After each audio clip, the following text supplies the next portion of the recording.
আসসালামু আলাইকুম। বাংলাদেশ টেলিভিশন চট্টগ্রাম কেন্দ্রের সংবাদে সবাইকে স্বাগত জানাচ্ছি। জাভেদ হোসেন। প্রথমে সংবাদ শিরোনাম। ত্রয়োদশ জাতীয় সংসদ অধিবেশনকে সামনে রেখে রাজধানীতে শেষ হল বিএনপির সংসদ সদস্যদের দুদিনের প্রশিক্ষণ কর্মশালা।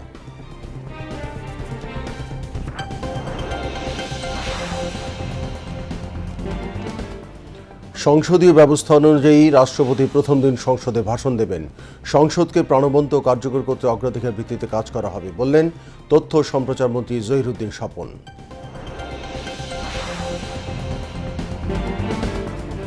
গণতন্ত্রের অগ্রযাত্রায় শ্রেষ্ঠ অদম্য নারী সম্মাননায় ভূষিত হচ্ছেন সাবেক প্রধানমন্ত্রী বেগম খালেদা জিয়া।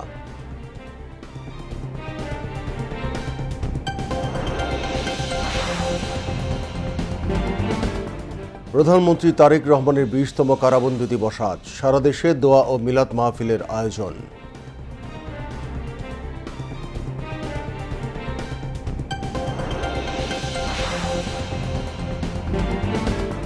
চট্টগ্রামে জমে উঠেছে ঈদের বাজার। ছোট বড় সকল মার্কেটে ক্রেতাদের উপচে পড়া ভিড়। মধ্যরাত পর্যন্ত চলে বেচাকেনা।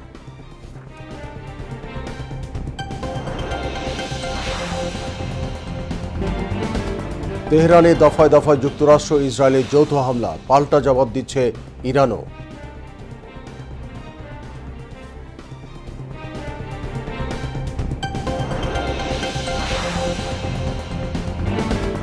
এবং আহমেদাবাদের টি-20 বিশ্বকাপ ক্রিকেটের ফাইনালে কাল ভারতের মুখোমুখি হবে নিউজিল্যান্ড।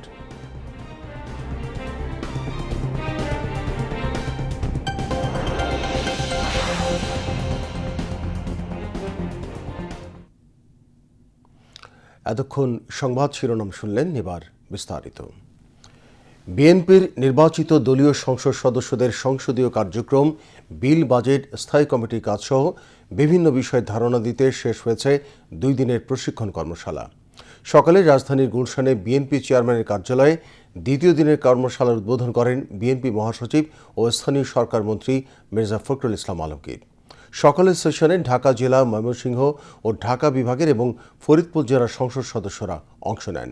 পরে সাংবাদিকদের সাথে কথা বলেন বিএনপির স্থায়ী কমিটির সদস্য ও স্বরাষ্ট্রমন্ত্রী সালাউদ্দিন আহমেদ। তিনি বলেন, জনগণের প্রত্যাশা পূরণে জাতীয় সংসদ সদস্যরা কাজ করবে। অতীতের বাজে সংস্কৃতি থেকে বেরিয়ে এবার জনকল্যাণমুখী সংসদ পাবে জনগণ।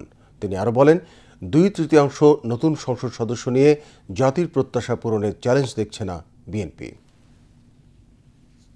296 জন গেজেট নোটিফিকেশনকৃত সংসদ সদস্যের মধ্যে 219 জনই নতুন সদস্য এবার প্রথমবার এসছেন। তারা যাতে সঠিক ভূমিকা পালন করে এবং পার্লামেন্টারি কালচারটা আমরা যাতে মেনটেন করতে পারি এবং খুব ভালো কালচারের মধ্য দিয়ে অতীতের কিছু ব্যাড কালচারকে আমরা রিমুভ করতে পারি, সেই জন্য আমরা নিজেদের মধ্যে আলাপ আলোচনা করি। এটাকে পির লার্নিং বলে আর কি, নিজেরা আলাপ করি এবং শিখি। এখানে রুলস অফ প্রসিজিওর সম্পর্কে, parliamentary practice and conflict of interest এই বিষয়ে আমি কথা বলেছি। আর বিভিন্ন বিষয়ে রীতি রেওয়াজ পদ্ধতি পার্লামেন্টের এগুলো যাতে আমরা শিখি সেই বিষয়ে আমরা নিজেরা আলোচনা করেছি। বিশেষ করে constitution, rules of procedure, customs, convention of the house এগুলো নিয়ে আলাপ হয়েছে। এবং তার সাথে পৃথিবীর বিভিন্ন পার্লামেন্টের যে সমস্ত পার্লামেন্টের রেফারেন্স আমরা দিয়ে থাকি, হাউস অফ কমন্স এবং বিভিন্ন দেশ যারা স্ট্রং গণতন্ত্রের চর্চা করে থাকে সেই সমস্ত দেশের পার্লামেন্টারি প্র্যাকটিসের উপর আমরা কথা বলেছি। রেফারেন্স বুক আমরা দিয়েছি। বাংলাদেশে অনেক কিছু রেফারেন্স বুক আছে, সেগুলোর কথা বলেছি। আর পার্লামেন্ট লাইব্রেরি যাতে আমরা ইউজ করি সেই জন্য আমরা নসিহত করেছি। এইভাবে আমরা নিজেদের মধ্যে নিজেরা আলোচনা করে নিজেদেরকে স্ট্রেনথেন করার জন্য, এনরিচ করার জন্য পার্লামেন্টারি প্র্যাকটিসে সেই চেষ্টাটা আমরা চালু রাখছি। আশা করি আমাদের ভবিষ্যৎ পার্লামেন্ট সেশন দেখে জাতি অনেকটা আশ্বস্ত হবে যে এইরকম একটি পার্লামেন্ট তারা দেখতে চেয়েছিলেন, যাতে অতীতের ব্যাড কালচার যেগুলো হয়েছে, যেগুলো ব্যাড প্রেসিডেন্ট সৃষ্টি হয়েছে পার্লামেন্ট সম্পর্কে এবং মানুষের যে নেতিবাচক ধারণা সৃষ্টি হয়েছে, এগুলো সব মানুষের মন থেকে আমরা মুছে দেবো ইনশাআল্লাহ। আমরা একটা ভালো পার্লামেন্টারি প্র্যাকটিস আমরা সৃষ্টি করব এবং তার মাধ্যমে নজির স্থাপন করব। আর জাতির জন্য আমরা বেস্ট কন্ট্রিবিউশন যাতে করতে পারি এই পার্লামেন্টের মধ্য দিয়ে সেই চেষ্টা করছি। এরপর বিকেলের সেশনে সিলেট, কুমিল্লা ও চট্টগ্রাম অঞ্চলের সংসদ সদস্যরা অংশ নেন। বিএনপির পক্ষ থেকে জানানো হয়েছে, আগামী 12 মার্চ ত্রয়োদশ জাতীয় সংসদের প্রথম অধিবেশনকে সামনে রেখেই মূলত নবনির্বাচিত জনপ্রতিনিধি ও মন্ত্রীদের জন্য এই প্রশিক্ষণের ব্যবস্থা করা হয়। অভিজ্ঞ সাবেক আমলা, অ্যাকাডেমিশিয়ান ও সাবেক সংসদ সদস্যদের মাধ্যমে এমপিদের দায়িত্ব, মন্ত্রিসভার সদস্যদের সংসদীয় রেওয়াজ ও মন্ত্রণালয় পরিচালনায় দক্ষ করে তুলতে কৌশলগত ভূমিকা কেমন হবে তা তুলে ধরা হয় 2 দিনের কর্মশালায়। তথ্য ও সম্প্রচার মন্ত্রী জহিরুদ্দিন স্বপন বলেছেন, সংসদের প্রসিডিউর অনুযায়ী অধিবেশনের প্রথম দিন রাষ্ট্রপতি সংসদে ভাষণ দেবেন। এ ব্যাপারে সকল প্রস্তুতি সম্পন্ন হয়েছে। আজ রাজধানীর গুলশানে বিএনপি চেয়ারম্যানের রাজনৈতিক কার্যালয়ে বিএনপির নির্বাচিত সংসদ সদস্যদের প্রশিক্ষণ কর্মশালার শেষ দিনের কর্মসূচির প্রথম অধিবেশন শেষে সাংবাদিকদের তিনি একথা বলেন।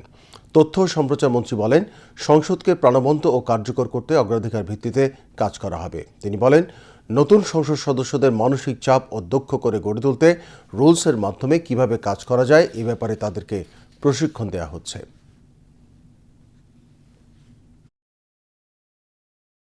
আমাদের নেতা দেশনায়ক তারেক রহমান ক্ষমতায় যাওয়ার আগেই 31 দফার মাধ্যমে রাষ্ট্র মেরামতের যে কথা বলেছেন, আমরা জনগণের ভোটে নির্বাচিত হওয়ার পর আমরা আমাদের অগ্রাধিকার ভিত্তিতে সমস্ত মনোযোগকে নিহিত করেছি সেই কাজে। তার মধ্যে জনগণকে সেবা দেওয়ার পাশাপাশি আমরা আমাদের এই আইন বিভাগকে, বিশেষ করে জাতীয় সংসদকে পরিপূর্ণ মাত্রায় কিভাবে কাজে লাগাতে পারি এবং সরকারি দল হিসাবে সংসদ নেতার পক্ষ থেকে সংসদকে সবসময় জীবন্ত রাখার যে দায়িত্ব আমাদের আছে, সেটা আমরা কিভাবে করতে পারি এবং আমাদের দায়িত্বের মধ্য দিয়ে আমরা দেশে একটা প্রকৃত অর্থেই কার্যকরী সংসদ তৈরি করে একটা কার্যকরী সংসদীয় ব্যবস্থা প্রতিষ্ঠা করতে পারি, সে বিষয়ে আমরা আমাদের মাননীয় এমপি মহোদয়দেরকে পরামর্শ বিনিময় করছি। বিশেষ করে যারা নবীন, তাদের উদ্দেশ্যে আমাদেরকে বেশি মনোযোগ দিয়ে কথা বলছি। একজন নবীন পার্লামেন্টারিয়ান হিসেবে কি ধরনের মানসিক চাপ থাকে, একটা অনুসন্ধান থাকে, আমরা কেবলমাত্র সেই সমস্ত মানসিক চাপ এবং অনুসন্ধানটাকে দলের পক্ষ থেকে পরিকল্পিতভাবে পূরণ করার চেষ্টা করছি।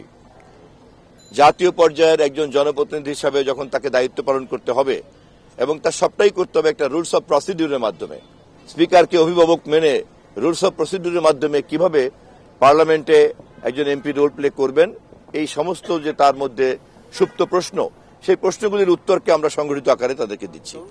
দেশের প্রচলিত নিয়ম অনুযায়ী, আমাদের দেশের সংসদীয় ব্যবস্থা অনুযায়ী সংসদের প্রথম অধিবেশনে রাষ্ট্রপতি বক্তব্য দিবেন। এ ব্যাপারে সমস্ত প্রস্তুতি সম্পন্ন হয়ে গেছে।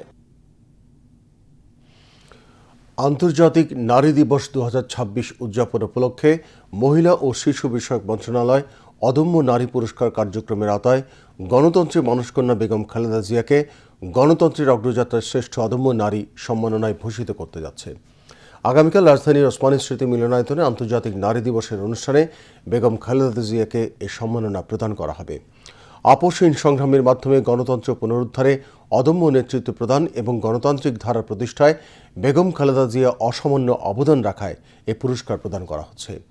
অন্যান্য বছরের ন্যায় এবছরও 5টি ক্যাটাগরিতে 5 জন নারীকে শ্রেষ্ঠ অদম্য নারী হিসেবে পুরস্কার প্রদান করা হবে। অর্থনৈতিক ক্ষেত্রে সাফল্য অর্জনকারী নারী ক্যাটাগরিতে নুরুন নাহার আক্তার, শিক্ষা ও চাকুরি ক্ষেত্রে সাফল্য অর্জনকারী নারী ক্যাটাগরিতে ববিতা খাতুন, সফল জননী নারী ক্যাটাগরিতে নূরবানু কবির, নির্যাতনের দুঃস্বপ্ন মুছে ফেলে জীবন সংগ্রামে জয়ী নারী ক্যাটাগরিতে সমলা বেগম এবং সমাজ উন্নয়নে অসামান্য অবদান রেখেছেন এমন নারী ক্যাটাগরিতে আফরোজা ইয়াসমিন শ্রেষ্ঠ অদম্য নারী হিসেবে পুরস্কৃত হচ্ছেন। প্রধানমন্ত্রী তারেক রহমানের 20তম কারাবন্দী দিবস আজ। 2007 সালের এই দিনে তৎকালীন সেনা সমর্থিত তত্ত্বাবধায়ক সরকার তাকে গ্রেফতার করে। একাধিক মামলায় সে সময় তারেক রহমানকে রিমান্ডে নেওয়া হয়। গ্রেফতারের পর প্রায় 18 মাস তিনি কারাগারে ছিলেন। পরে 2008 সালের 3 সেপ্টেম্বর জামিনে মুক্তি পেয়ে উন্নত চিকিৎসার জন্য যুক্তরাজ্যে যান তিনি। 111 সরকারের ধারাবাহিকতায় স্বৈরাচার আওয়ামী লীগ সরকারও তারেক রহমানের বিরুদ্ধে সারা দেশে শতাধিক মামলা দায়ের করে। পরে আদালত থেকে ন্যায় বিচার পেয়ে মামলা থেকে খালাস পান তিনি। এ উপলক্ষে সারা দেশে বিএনপির বিভিন্ন অঙ্গ সংগঠন দোয়া ও মিলাদ মাহফিলের আয়োজন করে। সপ্তাহ গড়িয়েছে ইরান যুদ্ধ। মধ্যপ্রাচ্যের তেল সম্পদ লুটে নিতে আমেরিকা ইসরায়েলের চাপিয়ে দেওয়া এই যুদ্ধে ইতোমধ্যে অস্থির হয়ে উঠেছে বিশ্ব রাজনীতি। অশনি সংকেত দেখা দিয়েছে বিশ্ব অর্থনীতিতেও। বিশেষ করে জ্বালানি তেলের বাজারে চলছে চরম অস্থিরতা, যার প্রভাব পড়েছে বাংলাদেশেও। যদিও সংশ্লিষ্টরা বলছেন বাস্তবতা চাইতে এগিয়ে যাওয়া বাঙালি মেতেছে হুজুগে। মেজবা শিমুলের রিপোর্ট।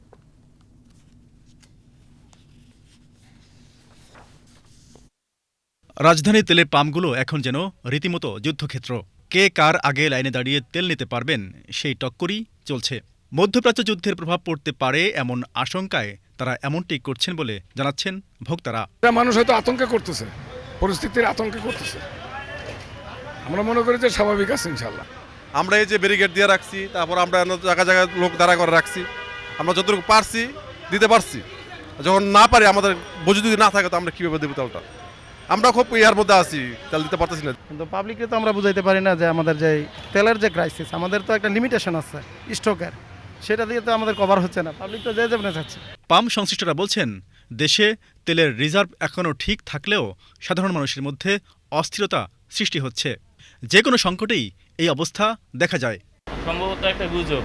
এখন অনেকে ধারণা করছিল যে তেলের দাম বাড়বে, এখান থেকে হয়তো সবাই হুমড়ি খেয়ে পড়ছে তেল নেওয়ার জন্য।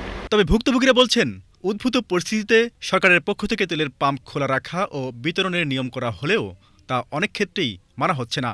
এই অবস্থায় সবচেয়ে বিপাকে পড়েছেন মোটর বাইকাররা। তারা পরিস্থিতি উত্তরণে সরকারের কার্যকরী উদ্যোগ কামনা করছেন। নিজেরই একটা সংকট সৃষ্টি করানোর একটা প্রতিবন্ধকতা, এটার জন্য লম্বা লাইন, এছাড়া আর কিছু না। মানে বলে না যে বনের ভাগে খায় না মনের ভাগে খায়, আমাদের বাঙালিদের মনের ভাগেই আগে খায়। আমি 100% বিশ্বাস করি ভাই গুজব, মানে সংকট হবে। কারণ আমি সেই মতিঝিলের ওইখানে মনে করেন না হইলেও 5-6টা পাম্পে ঘুরছি, তেল দিচ্ছে না, টোটালি তেল দিচ্ছে না। তারপর আপনার রাজারবাগের এখানে একটা পাম্প আছে, ওইখানে ওনারা একটা সিন্ডিকেট করে রাখছে যে সরকারি গাড়ি ছাড়া অন্য কোনো গাড়িতে ওনারা তেল দিবে না। তেলের প্রচণ্ড সংকট। এখানে যতটুকু জানতে পেরেছি 300 টাকার বেশি তেল দিচ্ছে না। প্রায় 1 কিলো 1.5 কিলো পিছন থেকে সিরিয়াল দিয়ে আসছে। ওখান থেকে পাম্প পর্যন্ত আসতেও নর্মালি 50-60 টাকার তেল খরচ আছে। সিরিয়াসলি 50-60 টাকার তেল খরচ আছে গাড়ি স্টার্ট দিয়ে আনতে। এই দাঁড়ায় আছে, আবার টান দিচ্ছি। হ্যাঁ, তো এটা আমাদের জন্য চরম একটা ভোগান্তি। অয়েলের ক্রাইসিস বলতে ব্যাপক, কোনো পাম্পে তেল দিতেছে না, ম্যাক্সিমাম পাম্পই বন্ধ করে রাখছে। এখন জানি না তেল থাকা সত্ত্বেও কি বন্ধ করে রাখছে, নাকি ইচ্ছে করে তারা তেল দিতেছে না, নাকি আসলে তেল তাদের নাই। তেল না থাকলে তো গাড়ি চালাতে পারবো না, ইনকামটা কম হইব। তো ফ্যামিলির একটা সমস্যা সামনের দিক, তেলটা যদি ক্রাইসিস না থাকে তাহলে আমাদের জন্য খুবই ভালো হয়। আমরা তো বাঙালি হুজুকে নাচ্ছি, যেটা বলে যে এটাই শুনি। পাম্পে আসছি, আজকে দেখি যেটা হয়, যদি হয় পামু, আর না হলে আবার চলে যেতে হবে, কিছু করার নেই। কিন্তু আমরা তেল নিতে এসে আমরা তেল পাইতেছি না। আমরা জিজ্ঞেস করছি তেল দিবেন, বলছে না, দিব না। ইসরায়েল এবং আমেরিকার চাপিয়ে দেওয়া যুদ্ধে অস্থির মধ্যপ্রাচ্য, সেই অস্থিরতা এসে ভর করেছে বাংলাদেশের তেলের বাজারে। সকাল থেকে পাম্পগুলোতে উপচে পড়া ভিড়, গাড়ির দীর্ঘ লাইন। তারপরও অনেকেই তেল পাচ্ছেন না, অনেকেই যা চাহিদা তার থেকেই কম পাচ্ছেন। এই পরিস্থিতি কবে নাগাদ ঠিক হবে তা বলতে পারছেন না সাধারণ মানুষ। মেজবা শিমুল, বিটিভি নিউজ, ঢাকা। 1971 সালের উত্তাল মার্চ মাসের 7ম দিন আজ।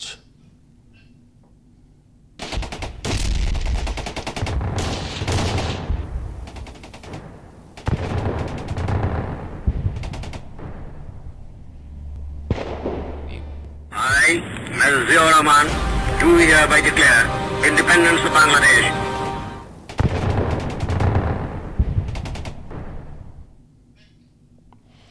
নির্বাচন পরবর্তী রাজনৈতিক সংকট, পূর্ব বাংলার মানুষের উপর দমন পীড়ন এবং ক্ষমতা হস্তান্তরের টালবাহানার মধ্য দিয়ে তখন তীব্র আন্দোলনে কাঁপছে গোটা প্রদেশ। এমনই এক সময় 7 মার্চের ঢাকার রেসকোর্স ময়দানে জনতার উদ্দেশ্যে ভাষণ দেন তৎকালীন আওয়ামী লীগের সভাপতি শেখ মুজিবুর রহমান। ভাষণে তিনি অসহযোগ আন্দোলনের ডাক দেন। রিপোর্ট খালিদ আহসানের। 1971 সালের 1 মার্চ জাতীয় পরিষদের অধিবেশন স্থগিত করা হলে প্রতিবাদে পূর্ব বাংলায় শুরু হয় তীব্র আন্দোলন। হরতাল ও অসহযোগ কর্মসূচি চলতে থাকে। প্রশাসন প্রায় অচল হয়ে পড়ে। কার্যত পূর্ব বাংলার নিয়ন্ত্রণ পাকিস্তানের কেন্দ্রীয় সরকারের নাগালের বাইরে চলে যায়। এই উত্তাল পরিস্থিতির মধ্যেই ৭ মার্চ ঢাকার তৎকালীন রেসকোর্স ময়দানে সমবেত জনতার উদ্দেশ্যে ভাষণ দেন তৎকালীন আওয়ামী লীগের সভাপতি শেখ মুজিবুর রহমান। ৭ মার্চের ভাষণটাকেও আমি ঐতিহাসিক ভাষণই বলবো, যদিও শেখ মুজিবুর রহমান সাহেব সেই ভাষণে স্বাধীনতা ঘোষণা দেন নাই, কিন্তু স্বাধীনতা অর্জন করার প্রতি এবং স্বাধীনতা যুদ্ধ পরবর্তীতে সংগঠিত করার ব্যাপারে তার সেই ভাষণ, তার সেই আহ্বান বেশ কার্যকরী হয়েছে, কাজে দিয়েছে। সুতরাং এটা অবশ্যই খুব গুরুত্বপূর্ণ। ৭ মার্চের এই ভাষণের পরে ২৬শে মার্চ যে শহীদ প্রেসিডেন্ট জিয়াউর রহমানের যে স্বাধীনতা ঘোষণা, এইটা সহজ হয়েছে, অনেকটা সহজ হয়েছে, কারণ এটার প্রাথমিক কাজটা শেখ মুজিবুর রহমান সাহেব করেছেন। কিন্তু তখন হয়তো উনি মনে করেছেন যে এই ধরনের স্বাধীনতার ঘোষণা দেওয়ার সময় এখনো আসে নাই, হইতে পারে। ৭ মার্চের ভাষণে অসহযোগ আন্দোলনের ডাক দেওয়া হয়। ওই দিনের পরই পূর্ব বাংলার প্রশাসনিক কার্যক্রম কার্যত অচল হয়ে পড়ে। রাজস্ব আদায় বন্ধ হয়ে যায়। জনগণ ও প্রশাসনের বড় অংশ আন্দোলনের সঙ্গে যুক্ত হন। এমন পরিস্থিতিতে পাকিস্তানি সামরিক বাহিনী পূর্ব বাংলায় শক্তি বৃদ্ধি করতে থাকে। আলোচনা চালিয়ে যাওয়ার নাটকীয়তা বজায় রাখলেও পাকিস্তান সামরিক সরকার গোপনে পূর্ব বাংলায় সামরিক অভিযান চালানোর প্রস্তুতি নিচ্ছিল। Khaleda Hossain, BTV news. বন্দরনগরী চট্টগ্রামে জমে উঠেছে ঈদ বাজার। ঈদ যতই ঘনিয়ে আসছে ততই বাড়ছে ঈদের পোশাক কেনার ব্যস্ততা। ইফতারের পর থেকে সেহরি পর্যন্ত বিপণী বিতানগুলোতে শুধু মানুষের ঢল। ঐতিহ্যবাহী নিউ মার্কেট থেকে শুরু করে সাশ্রয়ী জহুর হকার্স মার্কেট, সবখানেই ক্রেতাদের উপচে পড়া ভিড়। আতিকুর রহমানের প্রতিবেদন। মারিয়া, সাতরাহা, নায়রা কাট, সারারা, কারিশমা, হুসনিয়ারা সহ এরকম বাহিরি নামের পোশাক দেখা যাচ্ছে এবার ঈদকে কেন্দ্র করে চট্টগ্রামের শপিং মলগুলোতে। গত কয়েক বছর ধরে দেশের বাজারে ভারতীয় পোশাকের আধিপত্য থাকলেও আসন্ন ঈদে শপিং মলে দেখা যাচ্ছে পাকিস্তানি পোশাকের সমাহার। ক্রেতাদের আকর্ষণের শীর্ষেও রয়েছে এইসব পোশাক। আমাদের এখানে পাকিস্তানি অরিজিনালগুলি আছে, নোটস, তাওয়াক্কল, তারপরে বিন হামিদ, আরও অন্যান্য বিভিন্ন ব্র্যান্ডের 3 থেকে শুরু করে ইন্ডিয়ান সব রকমের আইটেম আছে। ইনশাল্লাহ কাস্টমারের, গ্রাহকের চাহিদা বরাবর আমাদের পণ্যগুলি কিন্তু পাওয়া। বেশিরভাগ তো নিত্য নতুন কাপড় বাইর হয়েছে, যেহেতু 2 পিসে নিলাম, 3 পিসও নিলাম, খুব ভালো মানের। বেশিরভাগ চলতেছে এখন 2 পাড়ের কাপড়গুলো অনেক ভালো না। অন্যান্য ভাট থেকে এবার কিন্তু দাম খুব সস্তা, আমার মনে হচ্ছে প্রাইসের মধ্যে খুব ভালো। এক একজনের এক এক রকম চাহিদা, অনেকে সামার হোক বা উইন্টার হোক, অনেকে কমফোর্ট করে যে কটনের মধ্যে ইউজ করার জন্য। তো আমাদের বয়স আর চাহিদা অনুযায়ী কটনটাই আমার বেস্ট মনে হয় আর কি। তবে মধ্যবিত্ত আর নিম্ন মধ্যবিত্তের প্রধান বর্ষা হকার্স মার্কেট। এখানে প্যাশনের চেয়ে বাজেটেই বড় কথা। একটু বাড়তি, আর বাংলাদেশে আসলে ইনফ্লেশন রেট সবসময়ই বেশি, 9% বা 10% ইনফ্লেশন এমনিতেই থাকে। তো প্রাইস সবসময় গত বছর যা কিনেছি তার চেয়ে 10% বা 15% প্রাইস এমনি অটোমেটিক বেড়ে যায়। বিশেষ করে এই মার্কেটে বেশি বাংলাদেশি প্রোডাক্টগুলো, দেশীয় প্রোডাক্টগুলো চাহিদা বেশি আমাদের এখানে। হচ্ছে যে আপনার মধ্যম ক্যাটাগরির কাস্টমাররা বেশি আসে। মানুষের চাহিদা হচ্ছে যে আপনার 500 থেকে 1000, 1500, 2000 মধ্যে মিডিয়াম রেঞ্জের চাহিদা বেশি, চাহিদা বেশি আর কি আমাদের। আমার এরকম আর টপস কাপড়গুলো অনেক চয়েস করতেছি। ফাগুনের শেষে চৈত্রের শুরুতে এবারের ঈদ, তাই ঋতু বিবেচনায় শপিং মলগুলোতে ডিজিটাল প্রিন্ট আর এমব্রয়ডারি পাঞ্জাবির চেয়ে সুতি কাপড়ের পাঞ্জাবির চাহিদা বেশি ক্রেতাদের। দাম আগের তুলনায় স্বাভাবিক আছে বলে জানালেন ক্রেতা বিক্রেতা উভয়ে। এবার আছে মোটামুটি, খারাপ না, ভালোই প্রাইস, সাধ্যের মতোই আছে। আমাদের 500 টাকার থেকে পাঞ্জাবি শুরু, সবার জন্য এখানে আপনার পাঞ্জাবি সব ধরনের আমাদের নিজস্ব। দাম আগের তুলনায় অনেক কম, আমরা রিজনেবল প্রাইসে আমরা প্রোডাক্ট দিচ্ছি। যেমন ধরেন শোরুমে যেগুলো প্রোডাক্ট 2 পিস 2700, 2500 দেয়, সে প্রোডাক্ট আমরা দিচ্ছি 1200, 1000, একদম রিজনেবল হোলসেল প্রাইসে দিচ্ছি। দ্রব্যমূল্যের ঊর্ধ্বগতি বাজারে কিছুটা প্রভাব ফেললেও উৎসবের আনন্দ মলিন হতে দিচ্ছেন না চট্টগ্রামের মানুষ। নিজেদের সাধ্যের মধ্যে সেরা পোশাকটি বেছে নিতে এক মার্কেট থেকে অন্য মার্কেটে শসে বেড়াচ্ছেন তারা। কেনাকাটার এই মহোৎসব শেষে সবারই প্রত্যাশা একটি আনন্দময় এবং নিরাপদ ঈদ। আতিকুর রহমান, বাংলাদেশ টেলিভিশন, চট্টগ্রাম। ঈদ উল ফিতর উপলক্ষে যাত্রীর চাপ সামাল দিতে এবং নিরাপদে যাত্রী পরিবহনের জন্য ইতিমধ্যে চট্টগ্রামের প্রস্তুতি শুরু করেছে সড়ক ও রেলপথের সংশ্লিষ্ট কর্তৃপক্ষ। গত 3 মার্চ থেকে শুরু হয়েছে ঈদ যাত্রীদের জন্য ট্রেনের অগ্রিম টিকিট বিক্রি। অনলাইনে পাওয়া যাচ্ছে ট্রেনের শতভাগ টিকিট। ট্রেনে 13 মার্চ থেকে শুরু হবে ঈদ যাত্রা।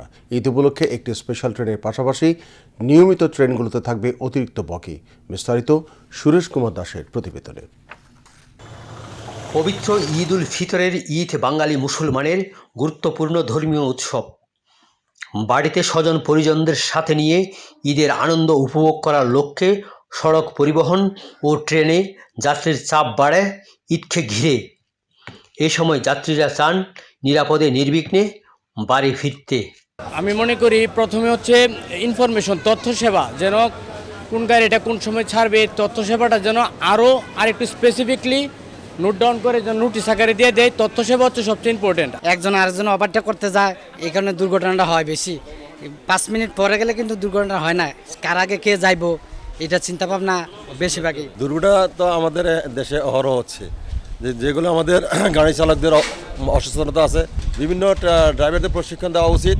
এই ক্ষেত্রে সরকার উদ্যোগ নিতে হবে। নিয়ম মেনে চলতে হবে। ফিটনেসবিহীন গাড়ি বা এই জাতীয় যদি না চলে রাস্তায়, সেটা নজরদারি বাড়ানো বলে উচিত আমি মনে করি। ঈদে যাত্রীর চাপ সামাল দিতে ও নিরাপদে যাত্রা নিশ্চিত করতে চট্টগ্রাম রেল স্টেশন কর্তৃপক্ষ সকল প্রস্তুতি সম্পন্ন করেছেন। সর্বশেষ 18 মার্চ পর্যন্ত ঈদ যাত্রা চলবে ট্রেনে। 100% টিকিট হলে যে ঈদ টিকিটটা অনলাইনে।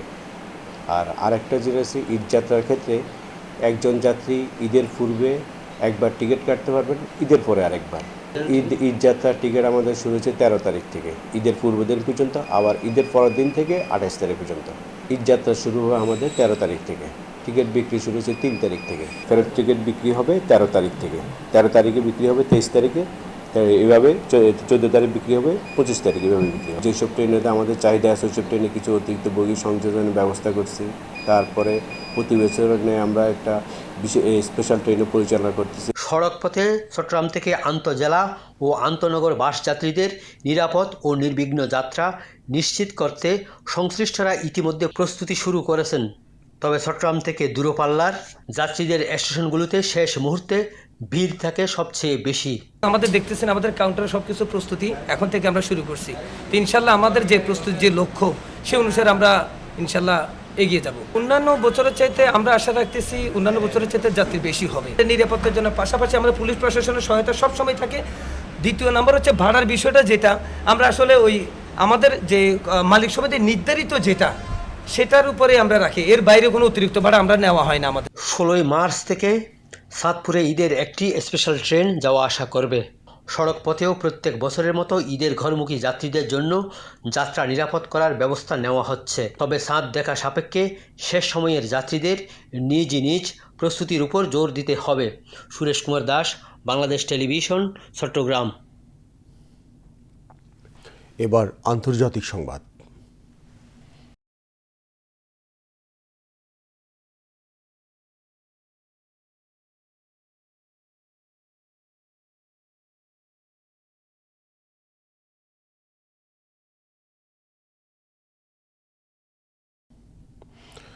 আরও বিস্তৃতি নিচ্ছে মধ্যপ্রাচ্যের সংঘাত। যুক্তরাষ্ট্র ও ইসরায়েলের যৌথ হামলায় দফায় দফায় আঘাত হানার ঘটনা ঘটছে ইরানের বিভিন্ন স্থাপনায়। রাজধানী তেহরানে একের পর এক বিস্ফোরণের খবর পাওয়া যাচ্ছে। গুরুত্বপূর্ণ সরকারি অবকাঠামোর পাশাপাশি হামলার শিকার হয়েছে দেশের অন্যতম গুরুত্বপূর্ণ বিমানবন্দরও। এদিকে নতুন করে বড় ধরনের হামলার হুঁশিয়ারি দিয়েছে যুক্তরাষ্ট্র।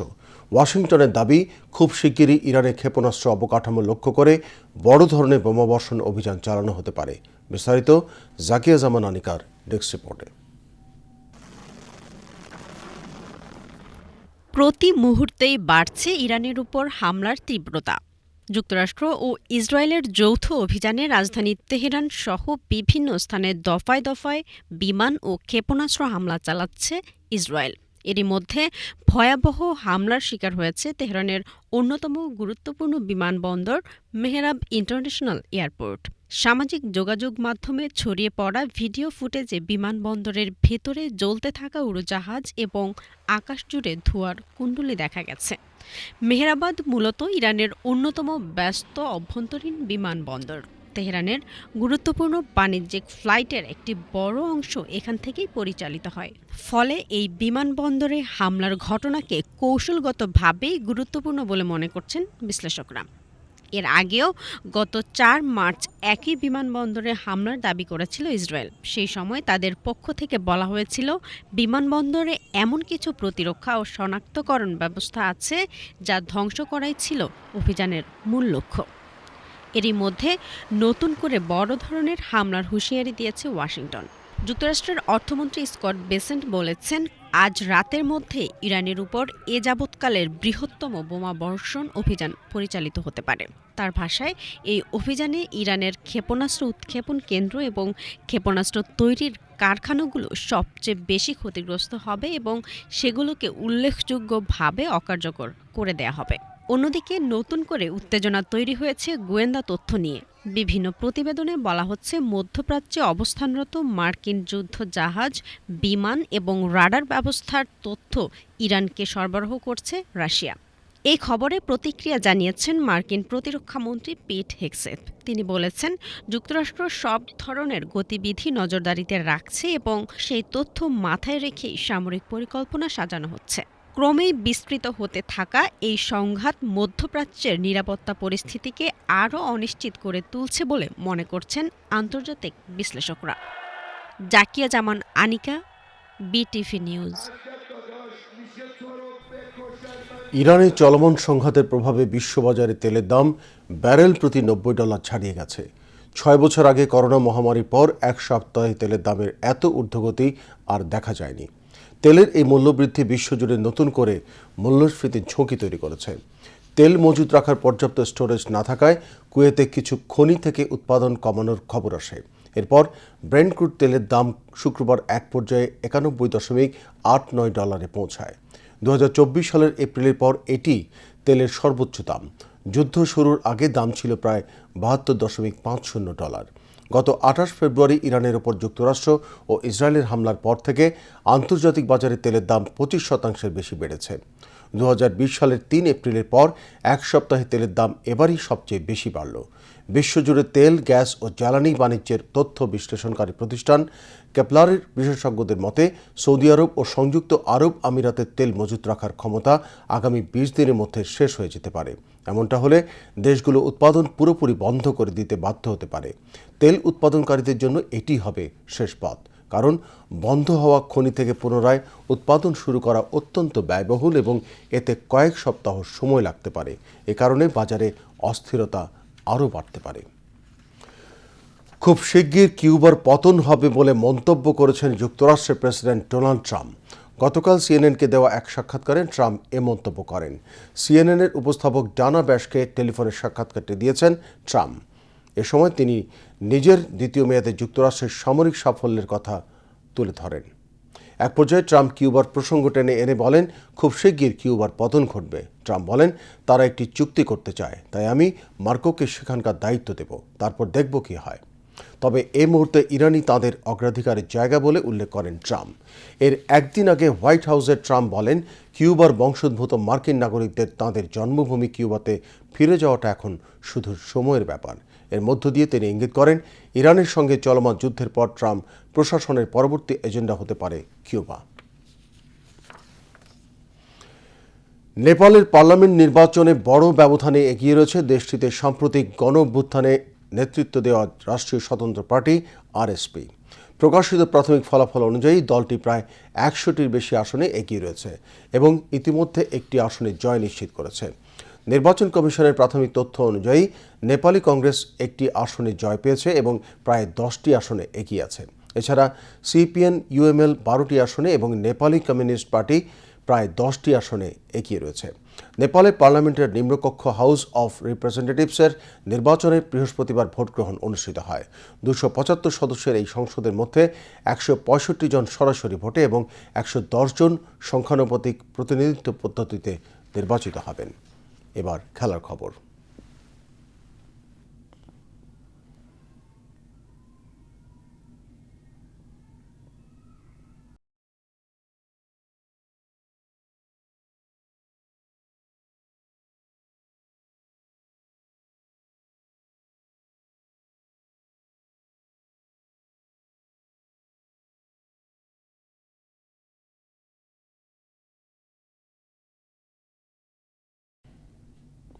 ক্রিকেট টি-20 বিশ্বকাপের শিরোপা নির্ধারণী ম্যাচে আগামীকাল মুখোমুখি হচ্ছে ভারত ও নিউজিল্যান্ড।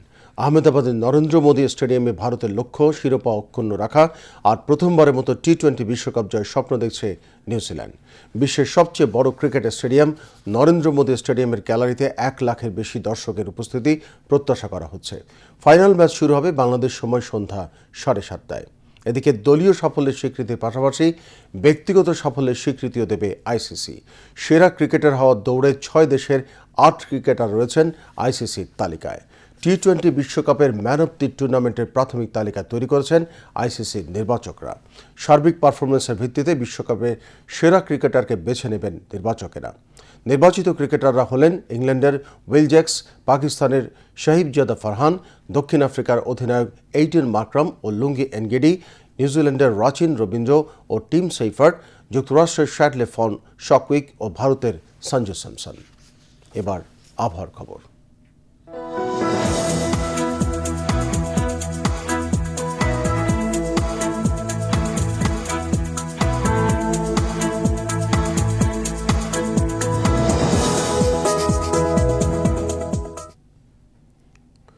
পতেঙ্গা আবহাওয়া অফিস জানিয়েছে আগামীকাল সন্ধ্যা 6টা পর্যন্ত চট্টগ্রাম এবং পার্শ্ববর্তী এলাকায় আকাশ অস্থায়ীভাবে আংশিক মেঘলা সহ আবহাওয়া শুষ্ক থাকতে পারে। সেই সাথে ভোরের দিকে নদী অববাহিকা ও তৎসংলগ্ন এলাকায় হালকা কুয়াশা পড়তে পারে। রাতের তাপমাত্রা সামান্য বৃদ্ধি পেতে পারে এবং দিনের তাপমাত্রা সামান্য হ্রাস পেতে পারে। পরবর্তী 24 ঘন্টায় আবহাওয়ার সামান্য পরিবর্তনের সম্ভাবনা রয়েছে। নগরীতে আজ সর্বোচ্চ তাপমাত্রা ছিল 30 ডিগ্রি সেলসিয়াস, যা স্বাভাবিকের চেয়ে 0.6 ডিগ্রি কম, এবং সর্বনিম্ন তাপমাত্রা ছিল 21 ডিগ্রি সেলসিয়াস, যা স্বাভাবিকের চেয়ে 0.7 ডিগ্রি বেশি। আগামীকাল চট্টগ্রামের সূর্যোদয় 6টা 8 মিনিটে এবং সূর্যাস্ত 5টা 59 মিনিটে। এবার জানিয়ে দিচ্ছি কর্ণফুলী নদীতে আগামীকাল জোয়ার ভাটার সময়সূচি। ভাটা শুরু হবে রাত 3টা 26 মিনিটে, জোয়ার সকাল 9টা 50 মিনিটে। পরবর্তী ভাটা শুরু হবে বিকেল 3টা 41 মিনিটে এবং জোয়ার রাত 10টা 9 মিনিটে। এবার সেহরি ও ইফতারের সময়সূচি। চট্টগ্রাম এবং পার্শ্ববর্তী এলাকায় আজ সেহরির শেষ সময় ভোর 4টা 52 মিনিটে এবং আগামীকাল ইফতার সন্ধ্যা 6টা 1 মিনিটে।